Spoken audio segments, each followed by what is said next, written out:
अहम खबर दें आपको, इमरान खान की अदालत में पेशी पर धक्कम पेल के दौरान पांव के जख्म मुतासर हुए हैं। चेयरमैन पीटीआई अस्पताल में तिब्बी मुआयने के लिए रवाना हो गए। गोली लगने के 4 माह बाद तक डॉक्टर्स की तरफ से नकलो हरकत की इजाजत नहीं थी।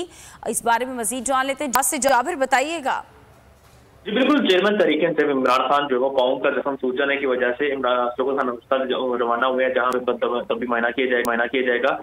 और आज लाहौर हाईकोर्ट पेशी के मौके पर पाँव पर दबाव आने की वजह से पाँव सूज गया था और गोली लगने के 4 माह बाद तक डॉक्टर की तरफ से नकलो हरकत की इजाजत नहीं दी गई थी। ताहम मुख्तलिफ जगहों पर पेशियों के हवाले से उन्हें जो वो मूवमेंट करनी पड़ी, जिसकी वजह से उनकी जो जख्म है उसमें सोजन आई और आज उसी सोजन को लेकर जो है वो अस्पताल पहुंचे हैं और वहीं पर इस वक्त उनका जो है वो तभी मायना किया जा रहा है। ठीक है, बहुत शुक्रिया आगाह करने के लिए। हुकूमत और पीटीआई के वफूद के दरमियान मुज़ाकरात, फरीकैन ने अपनी अपनी सिफारिशात एक